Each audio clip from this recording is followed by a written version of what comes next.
So, 24 hours ago, 24 big ones ago, we bore witness to the Mario Kart World Direct, and it happened fast. It came at us hot and ready like a Little Caesars pizza pie, and I watched it. I have a lot of opinions about this game. I'm a very opinionated person, me, Mr. Nintendo. I've got an opinion to share too, right?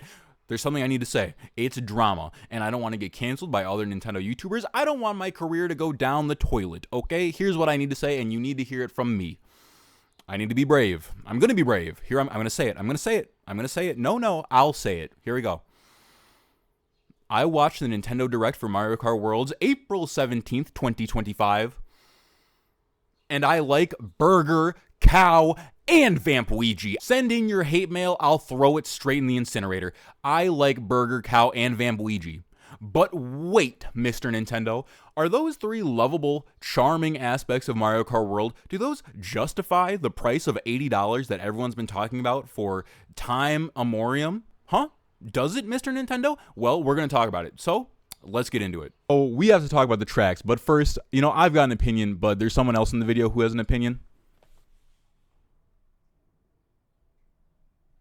Monte, don't look at me like that. He likes the courses just as much as I do. I think a lot of people online, myself included, and Monte, he won't admit it to you, but he was nervous that the Mario Kart World courses wouldn't be as intricate and detailed as the Mario Kart 8 Deluxe courses, because Mario Kart World is an open world game. So he was nervous that the courses would be more like set dressing instead of real high octane gamer action. And I think the Treehouse and the Nintendo Direct proved myself and Monte wrong. He won't tell you that, but that's what he's thinking. We saw tracks like Peach Beach make a comeback. I like how they're bringing back old tracks and reinventing them, remixing them, reimagining them. I think that's pretty cool. I thought I had to burp. Monte. Moving on. We're going from like 90 plus tracks in Mario Kart 8 Deluxe to 30 in Mario Kart World. I am disappointed in that, but we'll see. Oh, before I forgot to mention, they did tease Rainbow Road in this Direct, which I think is cool because at the end of every rainbow is a Wario's gold mine. Am I right, boys? Hey, we talk about maps all day, but the thing that I really want to talk about, what really blew my mind from this Nintendo Direct of Mario Kart World, were the new mechanics that they introduced. Let's refresh ourselves, right? Let's go over our history to know where we came, to know where we will be going. Mario Kart Double Dash introduced 2 characters in one cart. That's fucking awesome. Mario Kart Wii introduced bikes, groundbreaking. Mario Kart 7 introduced building your own carts, gliders, and underwater segments. That was huge. Mario Kart, what was after that? Mario Kart 7. What was after Mario Kart 7? Mario Kart 8, silly me. Mario Kart 8 introduced anti-grav, and Mario Kart 9 let you play Mario Kart on the bus while you were on your way to work on your phone. Maybe you thought I would have forgot about Mario Kart 9. Bitch. Hello. Let's talk about the drift jump. Oh my god. Are you shitting me? You're fucking with me. The drift jump mechanic single-handedly turns Mario Kart from a driving game into a fighting game, bitch. You can jump on walls. They took Fortnite Racing. Nintendo saw Fortnite Racing and was like, bet. And they were like, we're going to make it so you can jump on walls too, bitch. We're going to make it so you can jump on rails and dodge Koopa shells and do all this amazing stuff. Like, they changed fundamentally. This is the thing that fundamentally changes Mario Kart more than any other interesting mechanic throughout every iteration, right? Sorry, I thought... There it is. Nintendo does a great job, on average, with player agency, so I'm excited to see what you can do with the drift jump. The other mechanic is the rewind mechanic. Is Lakitu in an unemployment line somewhere? Can we call to see if he's okay? Like, if you can rewind from falling off of a cliff, Lakitu is out of a job. Aside from Lakitu being unemployed, let's talk about the open world. Let's keep this brief because I don't have a lot of positive things to say about the open world. This entire video so far has been pretty positive. This is where the negative starts to kick in. So they showed an open world and they were like, this Nintendo Direct will justify the price of $80 for this game. And I sat with bated breath as the open world demonstrated all the possibilities of what this new Mario Kart could do. And all I felt was confusion. The entire time, I was thoroughly confused and waiting for something that made me say, oh my god, holy fuck, this is why I need this game. I know that people are very excited about it online. I'm very happy for those people. My girlfriend's very excited about it. So if you are excited about the open world, I'm happy for you. I'm glad that you have something in a Mario Kart game that caters to you. But to me, I just do not care about the open world. I would rather them dedicate, oh my God, I would rather them dedicate those resources to more tracks so we can have more than 30 tracks in this new game. So I'm a little disappointed. I'm very disappointed in the open world. But like the thing in the open world too, what they showed off is so mundane. Like they drive around and you hit P switches and collect coins. What? I guess it's kind of cool. It's nice to see that they're bringing Koroks and shrines back, but where's the taxi driver mission? Bowser has a dialysis appointment at Peach Beach and he needs to get there in under 5 minutes or else both of his kidneys fail. Where is the food delivery service? Like Cataquack DoorDashed 15 lemon pepper Wingstop wings, and if you don't get them to him in under 3 minutes, then Vamp Ouija sucks your blood and you lose a delivery driver star. Like, where are these like Simpsons road rage ideas that like could really make the world have more agency than just like do these like shrines and Korok type beat missions? You know what I mean? Some people are really gonna like those, and again, I'm happy for you. I truly am. But like for me, those missions have like no agency. They're not cool. They're just gonna be, I don't wanna make assumptions, but from what I've seen, they're just gonna be like little challenges, little dinky challenges to do, and it's not really cool, right? You know what I mean? Like, where is the taxi mission? Why can I not drive Yoshi from one side of the island to the other, right? That'd be so cool. I do, however, find it funny that people are complaining about the open world because there is a secret feature that no one else saw, that I haven't seen anyone talk about. This is breaking. People were like, oh, you just drive around and hit P-switches and collect coins and costumes. Where's the overworld boss? Bitch, were we not watching the same trailer? Let's pull up the trailer. I'll show you. Look, there it is. Zoom in. Look. It's the $80 price tag you paid for the game. That's the overworld boss. They gave us new items. Gamers rise up. This is where Mario Kart, this is the bread and butter of Mario Kart. Tracks, yeah, that's awesome. Karts and characters, sure. But new items, that is what makes Mario Kart Mario Kart. And they gave us some, so gamers rise up. Here's what we got. The Ice Flower, the Coin Shell, the Hammer Brothers Hammer, and Kamek. And that's it. Now, Nintendo tried to claim that the Mega Mushroom from Mario Wii, the Feather from Mario Kart 8 Deluxe Battle Mode was new, and all I have to say to them is, hey, Nintendo, Reggie would never. I think the hammer by far is the coolest item because it is both a strategic and offensive item, and I don't think Mario Kart has enough of those where, like the cloud from Mario Kart Wii, where it hovered over you and you got a speed increase and you needed to bump into another player. That's offensive and strategic. I think that they could really benefit more from having some more creative items rather than just hitbox missiles. You know what I mean? I'm excited to see what Kamek does. Turning all the players into charging chucks is cool. The more inspiration Mario games take from Mario Wonder, the better the game will be as a universal law. What I will say, though, is that the Ice Flower, ever since its inception, has felt uninspired as fuck. Maybe that's just me. It'd be awesome, right?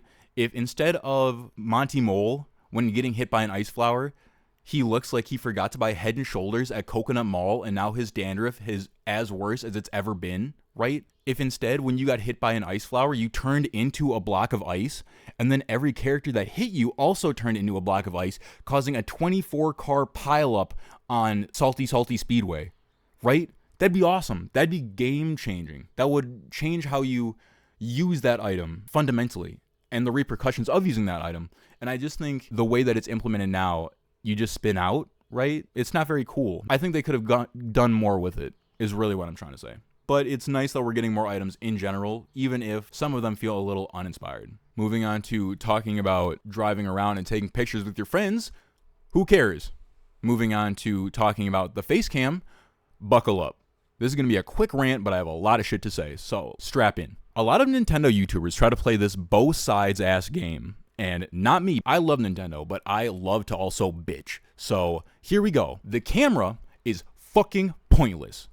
It's pointless, and let me explain to you why. Nintendo's been pushing this idea of playing with your friends, and Nintendo, this Daisy Cruiser set sail so long ago that it became Wario Shipyard. Like, it's dead. It's a dead meme. Why do they expect us? How do they expect us to get excited about something that has been an industry standard since 2011 and doing the bare minimum for gaming communication? They try to push it as this big thing, and it's like, Nintendo, no, bro, no. You're late. You've been late. People have Discord, and people have cell phones, FaceTime, Zoom, so many options to talk with their friends and play games at the same time. It's 2025, bitch.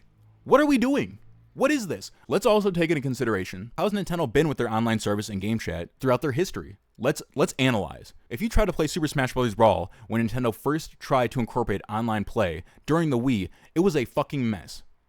Today, if you try to play Smash Bros. Ultimate for the Nintendo Switch, it's a fucking mess. Nintendo still has friend codes. What the fuck are we doing? I don't get it. Nintendo is the only multi-billion-dollar gaming corporation that has 5 servers and 1 employee. It's been hours, as you could see, right? I'm still upset. Baldwin is still upset. Baldwin, get in frame. All the promo that Nintendo's put on display for the 2 directs for the Nintendo Switch 2 so far, the reveal and Mario Kart World, is that they expect you to have 3 friends. 3 friends, which is insane, because some people in this world struggle to have one. And to all those people with 1 friend or no friends, I love you and you're doing a great job and you look really good today.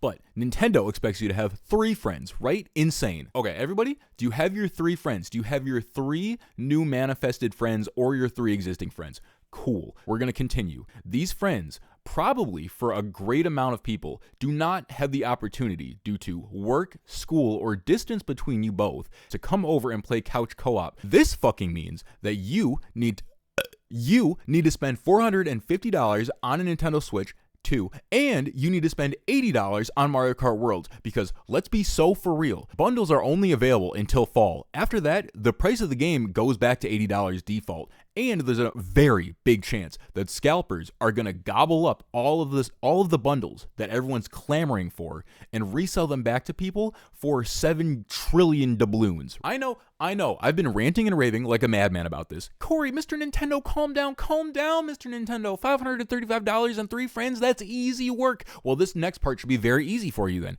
All right, Nintendo has made the assumption that you've got all this in the bag. You are you've got it handled. You're Mr. Business and you're standing on it. So here comes the next part, and everything up to this point has been very hard. This is easy. You now need to convince your 3 friends to spend $535 on a Nintendo Switch 2, Mario Kart Worlds, and the Nintendo Switch 2 camera. If you and your friends gather up all that money and you manifest all these friends or the friends you already have, you can use the camera in not cool and exciting ways, but to put your face on a screen and see who passes you in Mario Kart Worlds in a very lackluster and character-deprived UI. You can also watch your friends play video games in Mario 64p and at 6 frames per second as you also drop frames and play games on your Nintendo Switch 2. Nintendo is known for being innovative and quirky. That's their whole thing. Blue ocean as hell. That's what they do.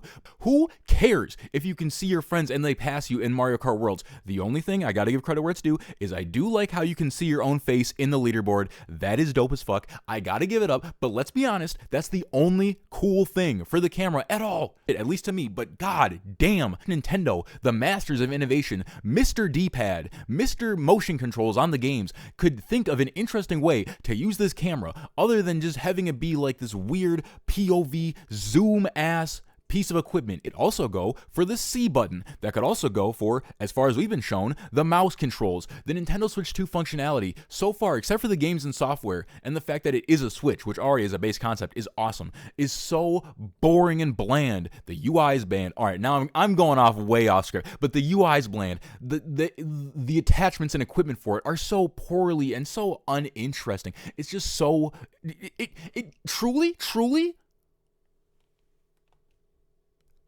PU.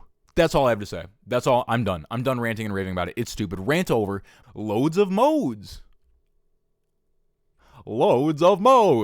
we're going back more positive now. We're back on the positive route. For how long, who knows? But battle mode is back. I know a lot of people care about battle mode. Good for you. I'm happy that it's back. I'm also glad to see that time trial is back. It's always good to know that they're here. For all you cultured gamers out there with a capital C, you know that time trial is by far the best Mario Kart mode of all Mario Karts, because when you grind Mario Kart to death and you have nothing else to do and you start grinding time trial and you start trying to get your own best time, it's the fine wine of Mario Kart modes, and I am excited to play them.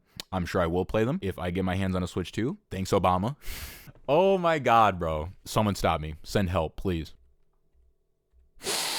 This has been a fucking roller coaster, hasn't it? Moving on to the things that I liked. Oh my God. I like how vibrant the game looks. I think the graphics, the fidelity of how everything is shaded, textures, look amazing. I do wish, these are things I like. These are healthy, out of love critiques. I wish the ground textures were a little less greasy, I think is probably the right word for it. But overall, I think the game looks amazing. Bar none, best Mario Kart graphics-wise of all time. Cannot wait to ogle at the game. When I look at the game, my eyes jump out of my head and smoke comes out of my ears, and I say, auga. Phenomenal. I might be alone here, Mr. Nintendo. I might be alone. But I also like Chubby Bowser. I like the new Chubby Bowser, the square Chubby Bowser. I also like the new Donkey Kong design. I think the rare design is iconic and amazing, but I gotta give it up. As Mr. Nintendo himself, I like the Nintendo design. It makes him so much more expressive. I think he looks very cute. I like how this Mario Kart has the best mechanics since Double Dash, in my opinion, at the very least. Drift Jump, revolutionary for how the gameplay can be optimized, and courses and paths and directions, and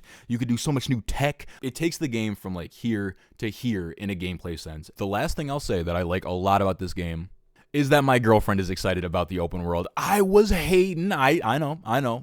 I was a hater. Mr. Nintendo can be a hater at times. I'm happy that people who are myself have something to look forward to when it comes to this Mario Kart installment, because it is not just me who gets to play the game. It's everybody. Everyone needs something to look forward to. Let's talk about why people are not as satisfied as they could be, and how it'd be awesome and how it'd be incredible if everyone was. Okay? Let's frame it in a positive way.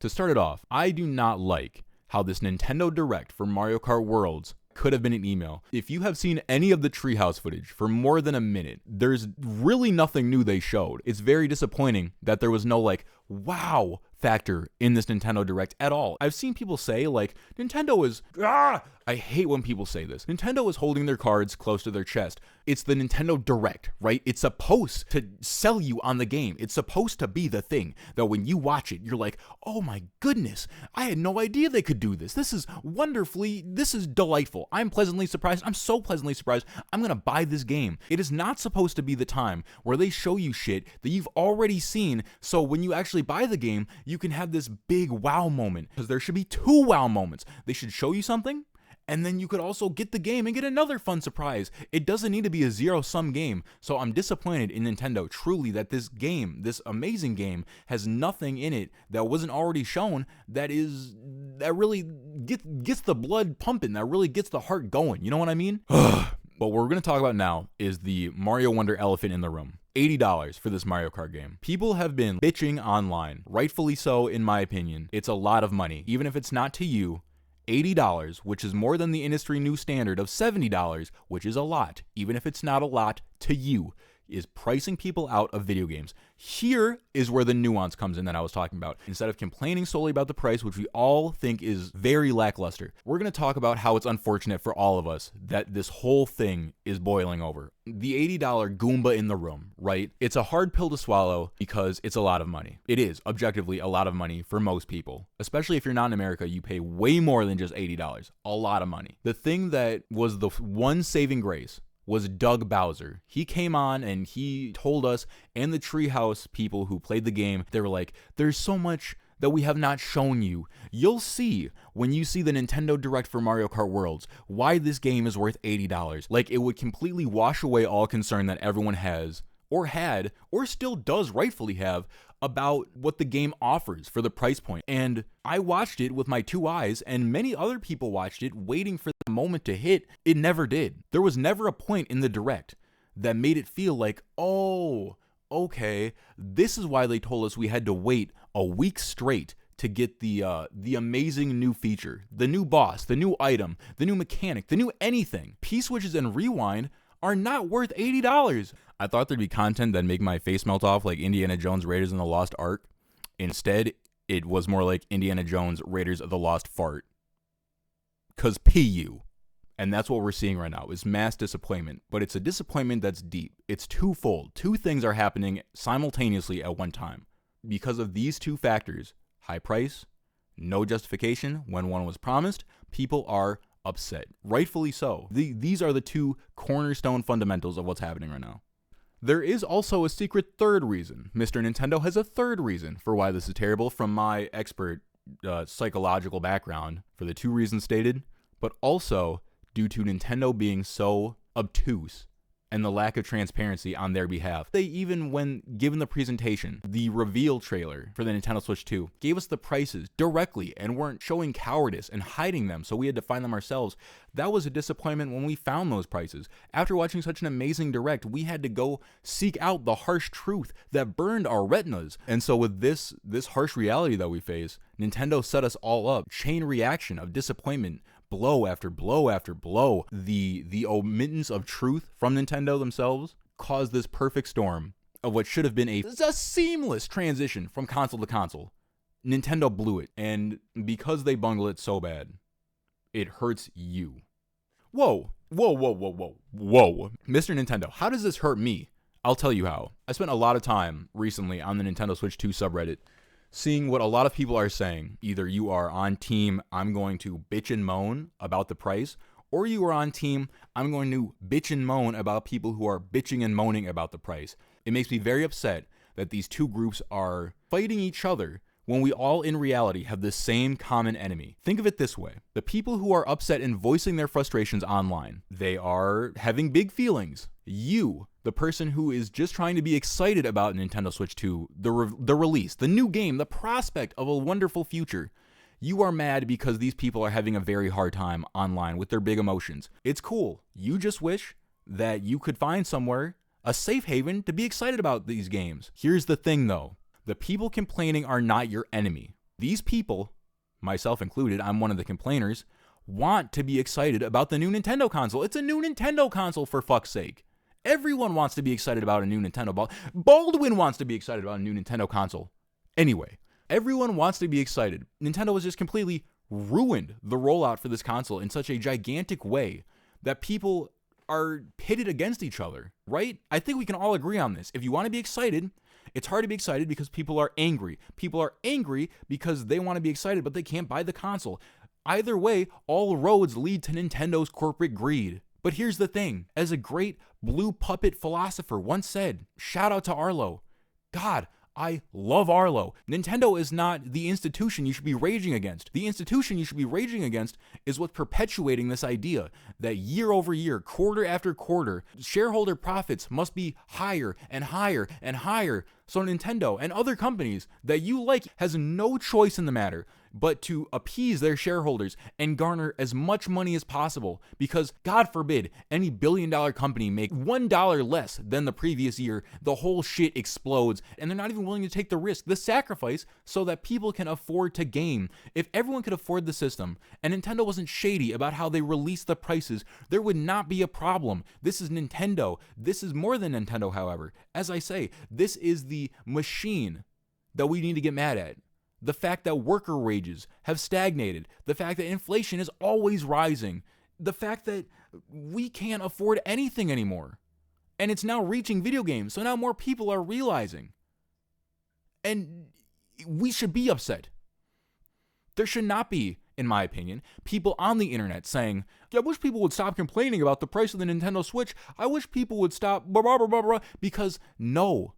People who are complaining are righteous and just right now. It is too expensive. For real. $450, whatever. I wish it was $400, but $80 games? Ridiculous. And think of it this way as well. Perspective. You're saying that people should not be complaining because games are $80. You're saying that people shouldn't be complaining because the Switch is $450. Some people can afford that, some can't. You happen to be an individual who can afford this right now. Therefore, all the people who are complaining should shut the fuck up. Well, what happens when the Nintendo Switch 3 is $700?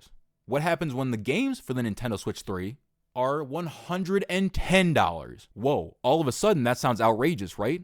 Well, think of how the people feel who are being priced out of video games now feel. You just don't care because you can still afford it. Well, when consoles become $700 and games are $110, then you'll be one of the people saying they should drop the price. Well, people who have more wealth and money than you are saying, I wish people would stop bitching in Reddit and the comments. You see how this is perspective and relative? We should all be on the same page and saying, Nintendo, your corporate greed fucking sucks. Knock it off. Global powers that be. Can we all get paid more so we could actually afford our hobbies? Please, can we all get paid what we're supposed to be getting paid for the jobs we do, for the time that we put in? No, instead we're fighting each other. Like Goombas. Like Koopa Troopas and Goombas. No, enough. Enough is enough. Do not hate your fellow gamer. Hate big money interest, hate shareholders, hate the global capital machine and how it just wrings the working people dry and eventually it's coming for you. Hate that. Post about that. Don't lampoon your fellow gamers. With this all being said, to cap off this segment, right? I've been playing Mario Kart 8 for almost a decade with the 3-layered lasagna of disappointment we discussed earlier. On top of the fact that at this very second I could go buy Red Dead Redemption 2 on Steam for 15 clams, I see no reason to run out and buy a Nintendo Switch 2 day one release. That's disappointing. I want to feel that feeling. Due to the bungled release, due to the lack of amazing features in Mario Kart World besides the rewind, the drift jump, and the graphic fidelity, why would I run out and buy it? I could just play Mario Kart 8 Deluxe on my Switch with 90 plus tracks as opposed to 30. You know what I mean? It's sad because I want to be excited with you guys. And if I could, I would choose to feel different, but you can't always choose how you react. You can calm yourself down. You could rally yourself up, but you can't fake the funk of being excited. And I'm upset that Nintendo isn't genuinely giving me something to be excited about. As a lifelong Nintendo fan, I rest my case. Stick with me, Baldwin. We're in the home stretch. With this said, this is my very first YouTube video, except for my famous video of me eating an apple in this same shirt, actually. You could watch the video now. It has millions of views. Yeah, so this is my first YouTube video. If you could leave a like and subscribe, I would sincerely appreciate it. Baldwin would appreciate it. Monte would appreciate it. And it would mean a lot to everybody. I'll make more videos of people like this one. And also, share this video with your nerd-ass friends. Like I share my videos with my nerd-ass friends. See if they agree with me. See if they say this person yelling in the dark in a camo shirt by a big stuffed penguin is making a lot of points.